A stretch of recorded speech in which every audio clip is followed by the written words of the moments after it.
Hello दोस्तों। और क्या हाल है? तो आज मैं आ रहा हूँ नेक्स्ट चैप्टर में।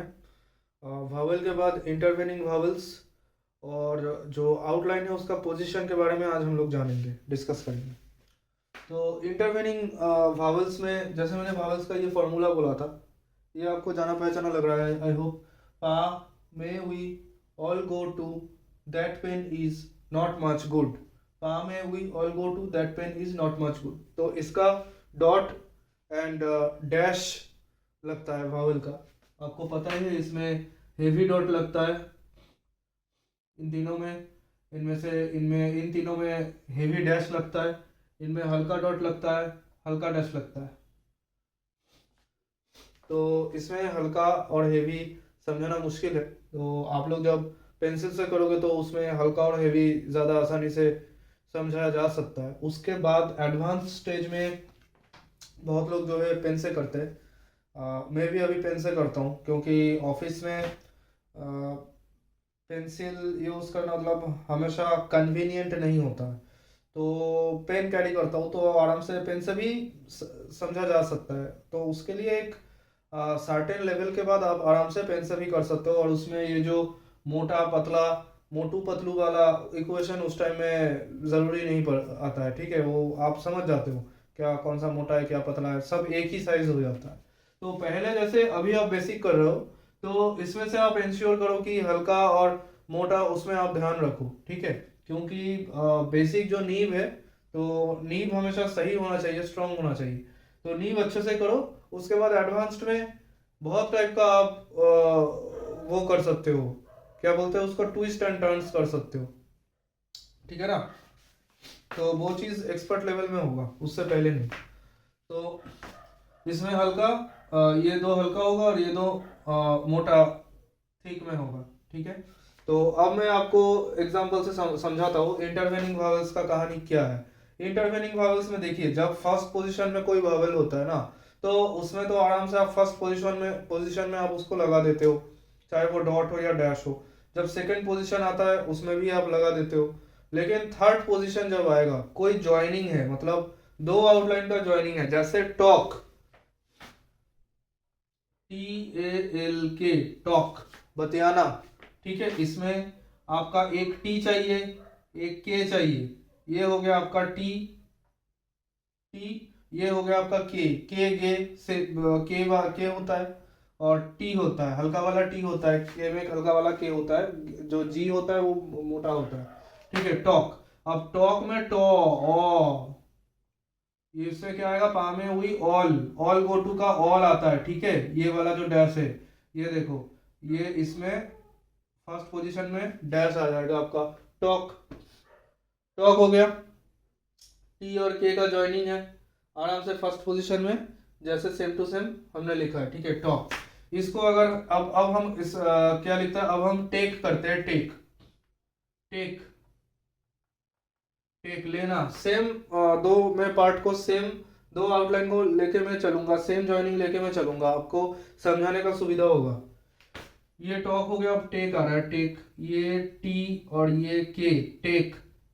इसमें ए, पा में आ रहा है ना, में जो ये सेकंड पोजीशन, ये फर्स्ट, ये सेकंड, जैसे लास्ट लास्ट क्लास में मैंने बोला था, ये थर्ड।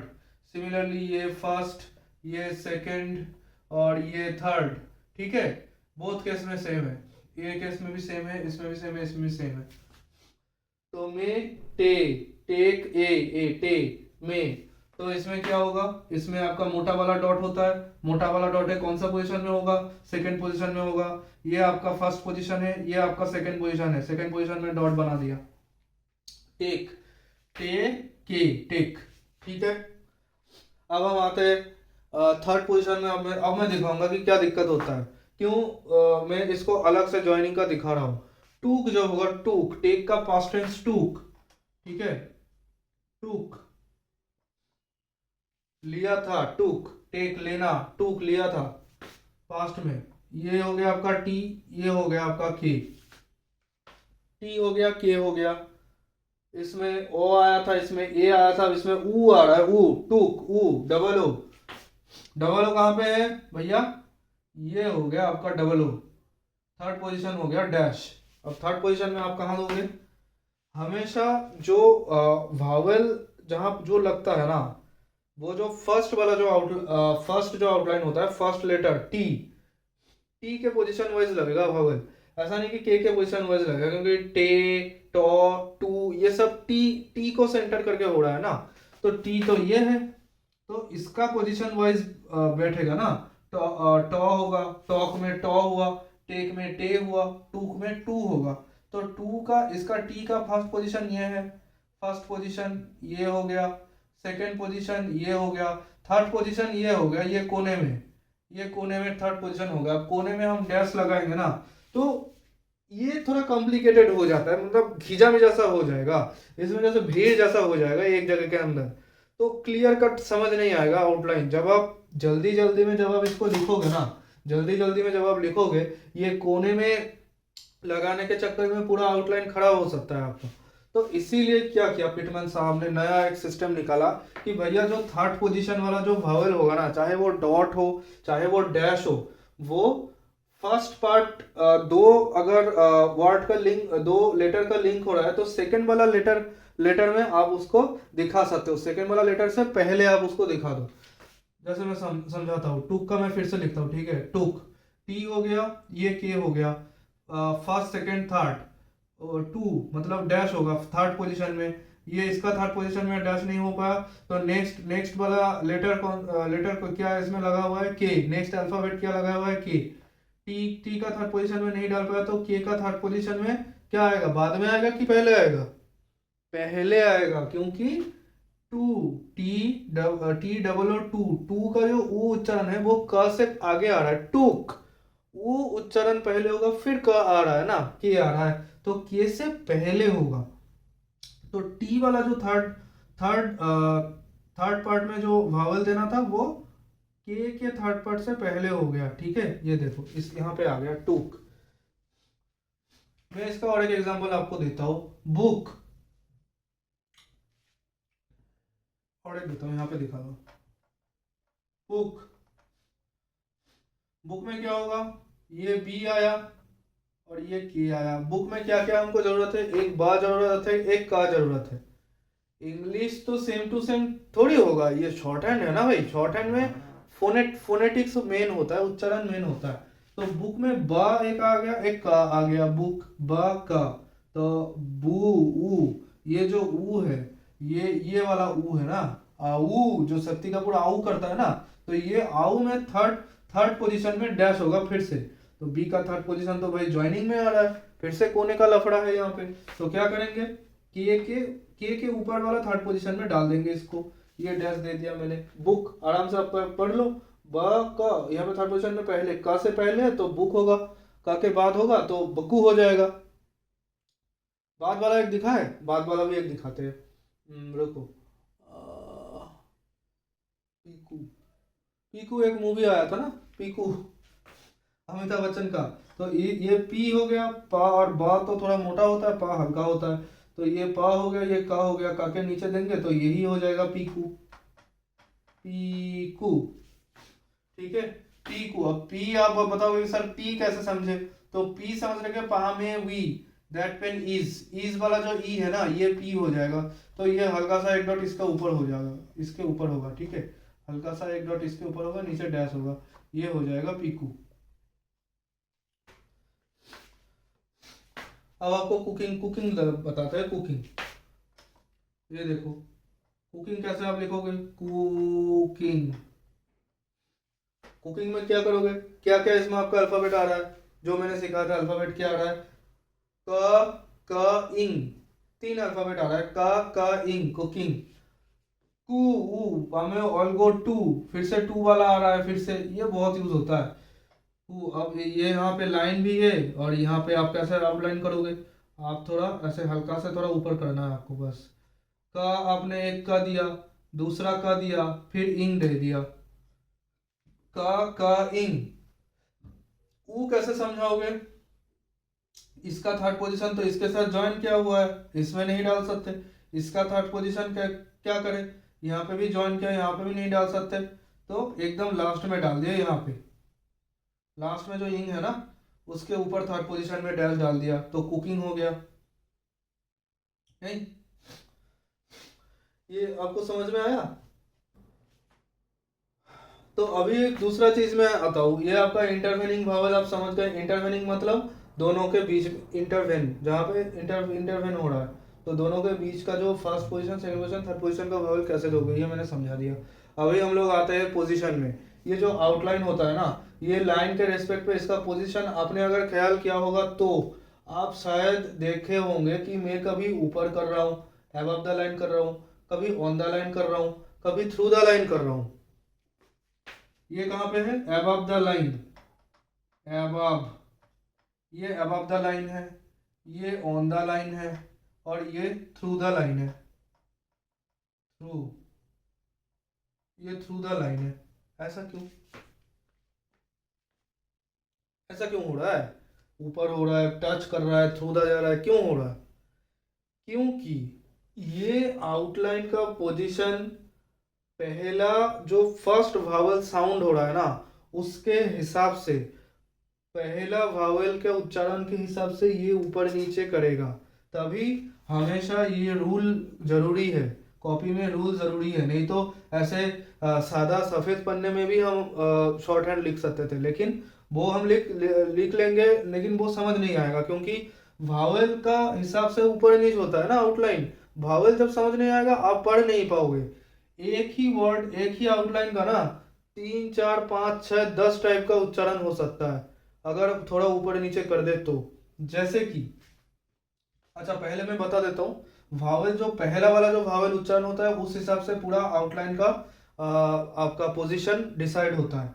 जैसे जैसे Lord, Lord, L A U D, Lord मतलब ही वॉज लॉर्डेड, मतलब ही वॉज प्रेज्ड, किसी का प्रशंसा करना, लॉर्ड। तो ये लॉर्ड क्या होगा? एल होगा, उच्चारण क्या है? लॉ, पा may we all, law, all, ये वाला लॉ आ रहा है ना, ओ लॉ, तो डैश होगा। तो फर्स्ट पोजीशन हमेशा क्या होता है? अबव द लाइन होता है, लॉर्ड। यहाँ पे डैश वॉवल हो गया, फर्स्ट पोजीशन है, अबव द लाइन हो गया लॉर्ड।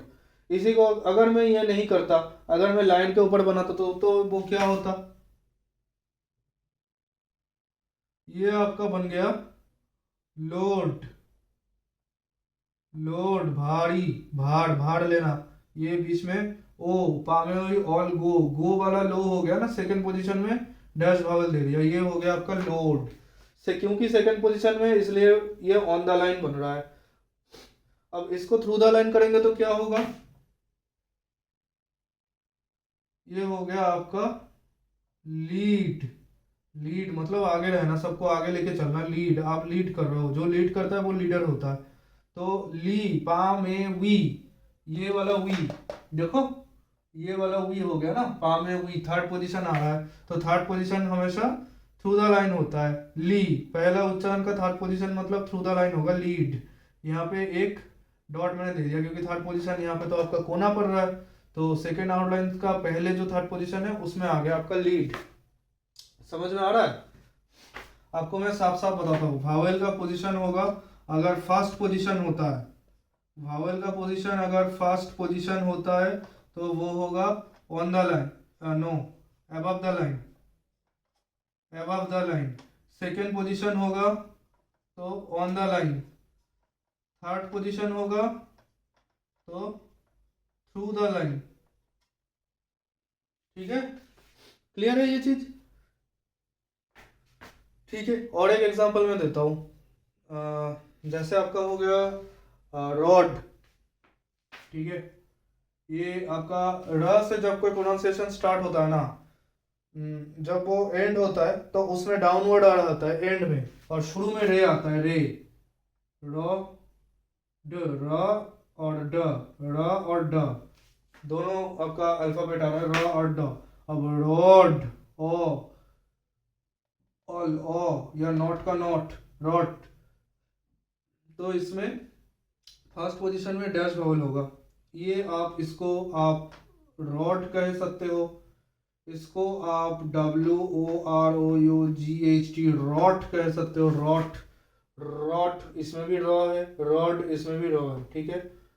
अब यही इसी को जब हम लाइन के, अब जब रोड बोलेंगे ना, रोड, हमको चाहिए रोड। रोड कैसे लिखोगे भैया? रोड तो रो, र ओ, रो, गो, ये वाला आ रहा है सेकेंड पोजीशन में। तो हमको ऑन द लाइन र बनाना पड़ेगा, उसके बाद ड बनाना पड़ेगा, र और ड। पा में वही ऑल गो, गो में डैश आता है तो इसका सेकेंड पोजीशन में डैश कर देंगे। ये आपका हो गया रोड। अब जब हमको रूट बनाना है, रूट, रूट जड़े, रूट बनानी है तो उसको कैसे लिखेंगे? रू, रूट, ROOT, रूट, ये टू आ गया। फिर थर्ड पोजीशन का डैश हो गया। थर्ड पोजीशन क्या होता है? थ्रू द लाइन होता है। र और ट दोनों जरूरत है हमको। थर्ड पोजीशन में हम ये कोना पर रहा है इसमें नहीं डाल सकते। सेकेंड वाला जो अल्फाबेट है उसके पहले का थर्ड पोजीशन में हम रूट डाल देंगे। ये हो गया आपका रूट। क्लियर हो गया? इसको अच्छे से आप बुक देख, बुक से ना बहुत सारा उसमें एक्सरसाइज है, जितना आप घिसोगे ना उतना बढ़िया। ठीक है गाइस, तो आज के लिए इतना ही। और आपके लिए एक्सरसाइज है, आप ग्रामर लॉग्स देख लेना, ठीक है। एक्सरसाइज है, कुछ ग्रामर लॉग्स है आपका, वो देख लेना जो बहुत ज़्यादा कॉमन आता है। ग्रामर लॉग्स आप प्रैक्टिस करना ना, ग्रामर लॉग्स, ठीक है। ग्रामर लॉग्स बहुत इंपॉर्टेंट है, जो बहुत फ्रिक्वेंटली आता है। जैसे टू हो गया, ये जो टच हो रहा है ये टू है। जो फुल स्टॉप होता है वो ऐसे फुल स्टॉप ऐसे क्रॉस होता है, फुल स्टॉप, ठीक है, ऐसे क्रॉस होता है लाइन के ऊपर फुल स्टॉप। कॉमा का कॉमा ही होता है, डैश का डैश होता है। ऐसे डबल डैश दे देना डैश में, क्योंकि ये भी डैश में ही आता है, तो डबल डैश दे देना। डैश में जो हाइफन वगैरह होगा ना उसमें डबल डैश दे देना। तो और टू होता है, एंड होता है, ये एंड होता है, उसके साथ दा होगा तो ये दा जुड़ जाएगा।